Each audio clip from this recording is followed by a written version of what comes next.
Oke, selamat datang kembali. Hari ini kita bakal bahas sesuatu yang fundamental banget tapi seringkali kita salah kaprah, yaitu gimana caranya biar dihormati orang tapi bukan dengan cara meminta-minta, melainkan dengan menjadi sosok yang pantas dihormati.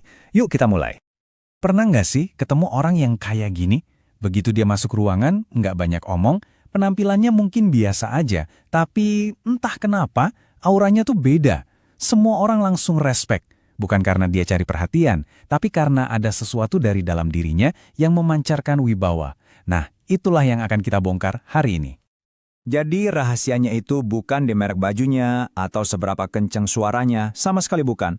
Rahasianya itu ada di energi internalnya. Mereka itu nggak sibuk cari pengakuan dari luar karena mereka udah nyaman dan damai sama diri mereka sendiri. Mereka tahu nilai mereka dan itu udah cukup. Sekarang, kita masuk ke bagian yang mungkin agak nusuk ya. Sebuah kenyataan pahit. Gimana kalau saya bilang, justru niat baik kamu selama inilah yang bikin kamu nggak dihargai. Aneh kan? Yuk kita bedah paradoks ini. Siapa coba yang nggak pernah ngerasain ini? Rasa sakitnya itu loh, saat kita udah kasih segalanya buat orang lain, tapi giliran kita yang butuh, mereka seakan-akan amnesia. Ini bukan soal pamrih materi, tapi soal pengakuan. Kenapa ya ini terus saja terjadi? Jadi, kenapa kebaikan kita sering banget dibalas dengan sikap nggak peduli? Jawabannya? Mungkin sulit diterima, tapi pelakunya itu ada di cermin. Yap, ini tentang kita. Nah, ini dia akar masalahnya.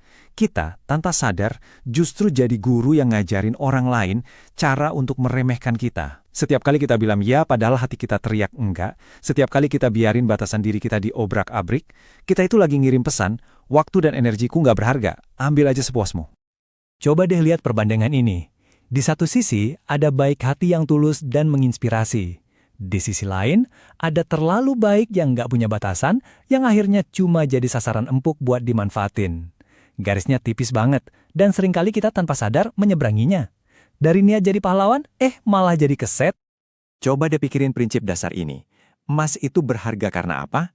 Karena langka. Air di tengah gurun itu jauh lebih berharga daripada air di sebelah danau. Prinsip yang sama persis berlaku untuk diri kita. Kalau kehadiran kita, bantuan kita, tersedia 24/7 kayak minimarket, ya nilainya otomatis turun. Jadi pesannya jelas, jadilah seperti berlian, berharga bukan cuma karena kilaunya, tapi karena prosesnya yang sulit dan kelangkaannya. Udah saatnya kita berhenti jadi batu kerikil yang bisa ditemuin di mana aja dan mulai memoles diri jadi berlian. Dan itu semua dimulai dari memprioritaskan diri sendiri. Oke, masalahnya kita udah paham, sekarang pertanyaannya, solusinya gimana? Nah, kita lanjut ke bagian selanjutnya untuk lihat 3 kunci praktis yang bisa langsung kamu terapkan. Ada 3 kunci nih, yang kalau kita lakukan dengan benar, bakal secara fundamental mengubah cara orang lain memandang kita. Ini bukan sihir, ini adalah strategi yang logis untuk membangun rasa hormat dari dalam keluar. Kunci pertama, dan ini mungkin yang paling susah buat banyak orang, adalah kekuatan dari satu kata. Tidak. Ini bukan soal jadi egois loh ya. Justru ini adalah bentuk tertinggi dari menghargai diri sendiri. Dengan bilang tidak pada hal yang gak penting, artinya kamu lagi bilang iya pada dirimu sendiri dan prioritasmu. Coba bayangin deh kamu bilang ini dengan tenang dan tegas.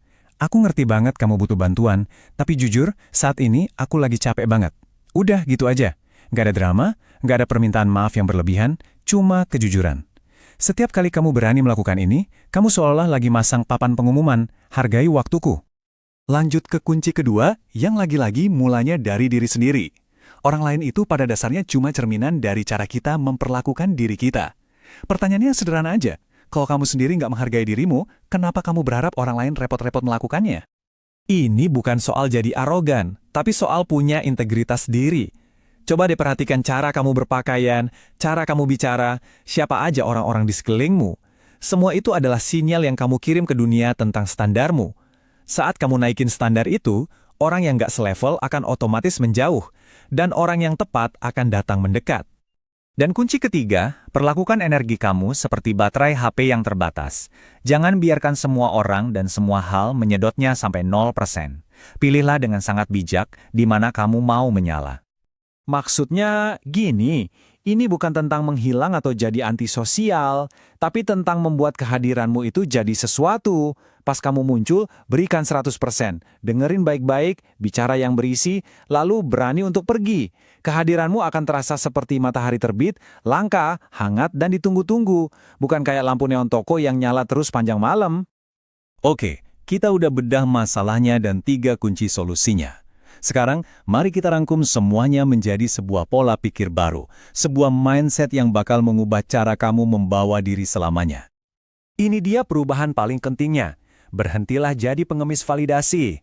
Rasa hormat yang sejati itu nggak akan pernah kamu temukan di kantong orang lain. Itu adalah sesuatu yang kamu bangun sendiri, bata demi bata, di dalam dirimu. Dan inilah intinya, tindakanmu sehari-hari itu adalah buku manual bagi orang lain tentang cara memperlakukanmu. Kamu nggak bisa teriak-teriak minta dihormati. Rasa hormat itu diraih dalam diam. Orang nggak akan dengerin apa yang kamu minta. Mereka akan melihat apa yang kamu lakukan pada dirimu sendiri.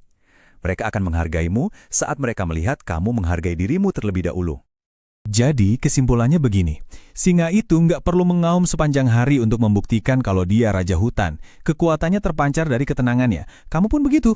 Kamu nggak perlu berisik untuk menjadi berharga. Cukup hadir dengan wibawa, hargai dirimu, dan lihat saja bagaimana dunia perlahan akan menyesuaikan diri dengan standarmu. Pertanyaannya sekarang bukan lagi gimana caranya dapat hormat, tapi sudah siapkah kamu menerimanya? Terima kasih.